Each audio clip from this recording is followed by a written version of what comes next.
Hi everyone, সবাইকে আন্তরিক প্রীতি শুভেচ্ছা অভিনন্দন জানিয়ে প্রত্যেক দিনের মতো ফিরে এলাম নতুন ভিডিও নিয়ে।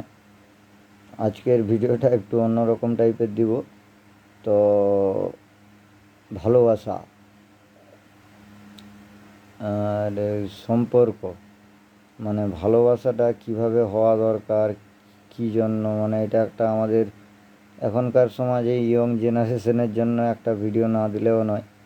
তো ওই কারণেই ভিডিও দিচ্ছি। তো সবাইকে আবারও প্রীতি শুভেচ্ছা অভিনন্দন। আর বড়দের প্রণাম, ছোটদের স্নেহ এবং ভালোবাসা।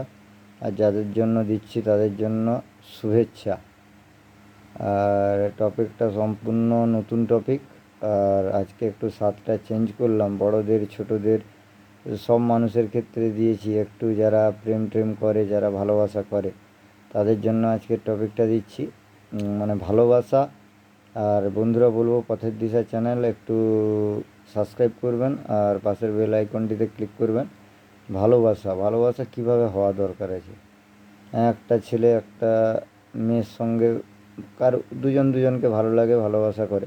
ভালোবাসা এমনভাবে করো বন্ধু, সমান্তরাল ভালোবাসা, মানে হরিজন্টাল লাভ, যেটাকে বলে কি বলবো, ডেলি বেসিসে। মানে ওই ভালোবাসার মধ্যে রাগ হলেও ঠিক হয়ে যাবে, ওই মানে ব্রেকআপের ভালোবাসা করো না। কেন ব্রেকআপের ভালোবাসা করলে দেখবে কেউ না কেউ একজন কষ্ট পাচ্ছে। একজনই কিন্তু ব্রেকআপের জন্য রাজি হচ্ছে, একজনের জন্য আরেকজন কিন্তু কষ্ট পাচ্ছে। ওই কারণে দেখবেন কোনো ছেলে খোঁজে হরিজন্টাল লাভ, কোনো মেয়ে খোঁজে হরিজন্টাল লাভ, মানে সমান্তরাল ভালোবাসা। ভালোবাসাটা সমানই থাকবে, ঠিক আছে, সব দিন থাকবে। আর দেখবেন ওই রকম সমান্তরাল ভালোবাসা, মানে যেটা বলছি, মানে আপনার কথাটা অঙ্কের মতো লাগবে শুনতে, তবুও আমি যেটা বলছি হরিজন্টাল লাভ, মানে ডিভাইন অফ হরিজন্টাল লাভ।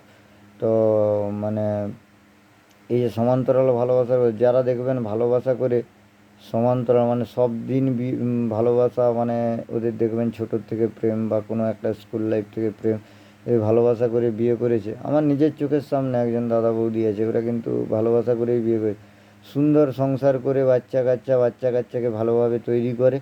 এবং হয়তো ভালোবাসা করে বিয়ে করলে প্রথম দিকটা বাড়ির লোক মেনে নেয় না, মানে এখনকার দিনে হয়ে গেছে, আগে হতো না কিন্তু। মানে আমরা যখন ধরুন ওই 15, 16, 17, 18-র মধ্যে ছিলাম, আজ থেকে প্রায় ধরুন আমি 12-13 বছর আগেকার কথা বলছি। আমার এজ প্রায় 34।